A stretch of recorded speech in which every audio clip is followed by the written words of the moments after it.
the good old hyperbole here with asymptotes. And remember, don't forget in this case to always make it plus naught. Okay, it's always something there. And remember, when you talk of asymptotes, the bottom guy gives you the vertical asymptote, and the number over here gives you the horizontal asymptote.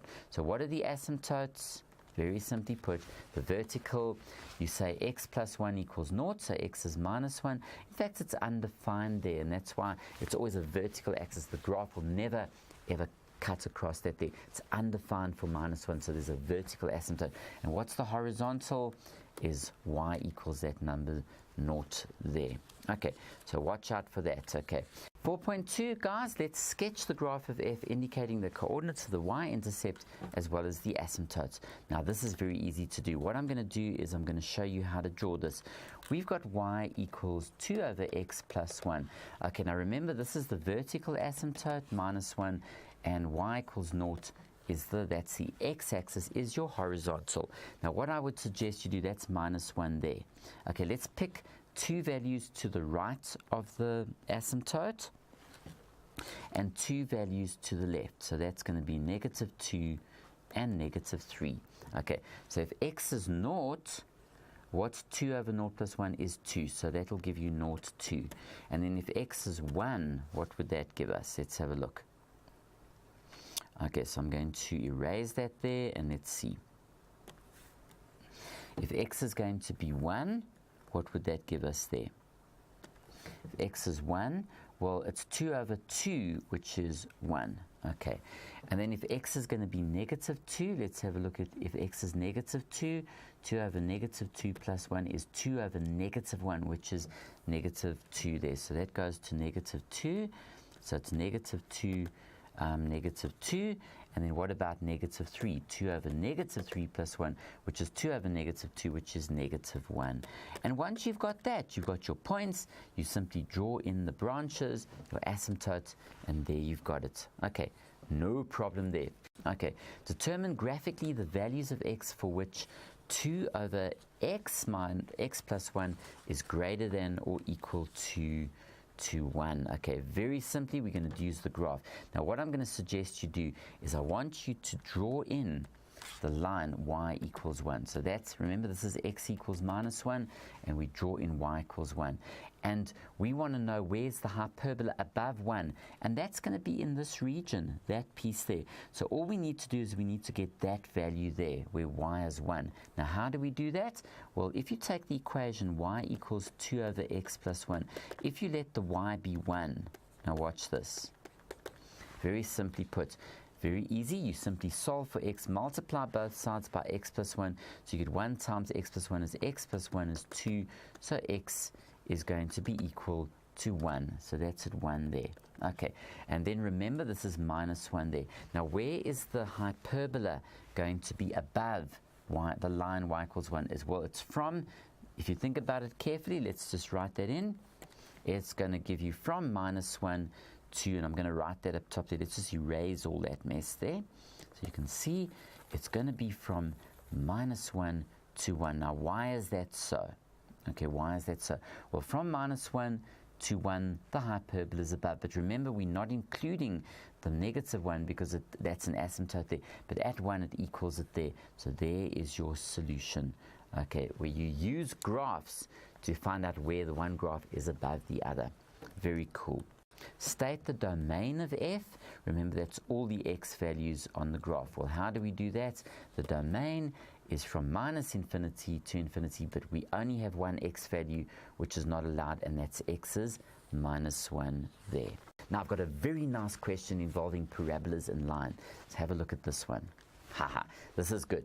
It says the straight line y equals, or fx is negative 4x plus 32 passes through the turning point of the parabola with this equation, and the line and the parabola intersect at that point. Okay, so let's have a look at the picture here. We've got a line. Let's just write down our information that we know. the line is equal to y is equal to negative 4x plus 32. What do you know about the line? Well, it's got a y-intercept, so let's just put a bit of information there. There we go. So the y-intercept is positive 32. And the straight line passes through the turning points of the parabola, which we don't know. And the parabola's got an equation. Let's write it down here. Y is equal to ax plus p squared plus 12. Okay, now if you remember that 12 tells you, it doesn't tell you the x, but it tells you the y value of the turning point. Okay, that's important. That's a very important piece of information there.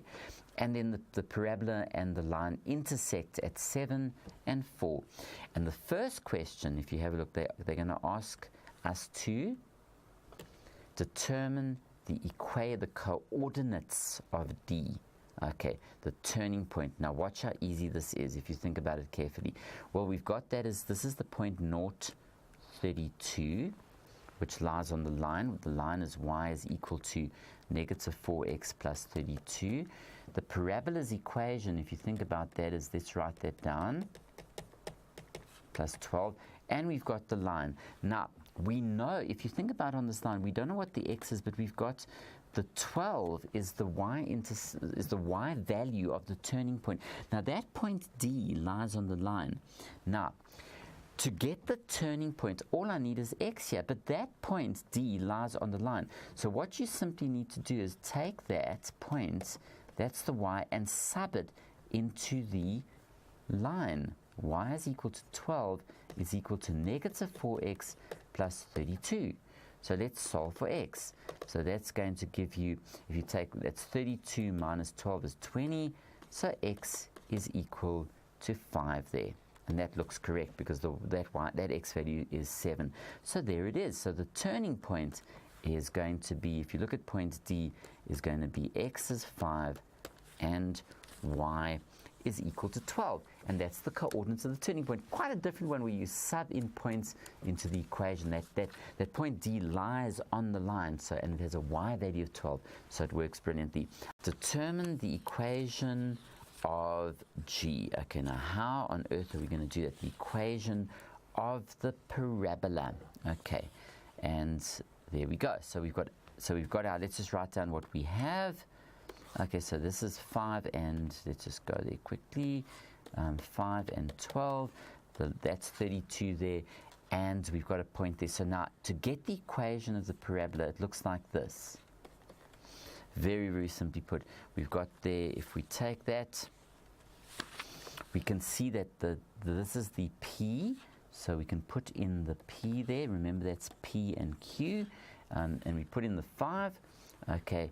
And it's also something that I want to emphasize. If x equals 5 is part of the x value of the turning point, if you bring that across, x minus 5, that guy goes into the bracket squared. And then we've got the plus 12. That's the equation of the parabola. Now, you've got a point that lies on the parabola, which is 7, 4. So what we do is we say the y value is 4, the x value is 7, and we do this, okay? So it's 4 equals a times 2 squared plus 12, which is 4 equals 4a plus 12.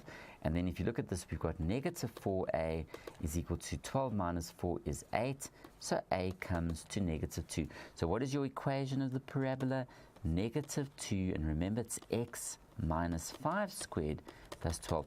Remember, it's very important, if that's 5, what you do is I take it out and I bring it across, it's x minus 5 that goes into the equation there. All right, if there was a negative 5, it becomes x plus 5. So there's your equation of your parabola there. State the range of G, that's the y value, or they said domain previously, so let's look at the range. Well, that goes up to 12.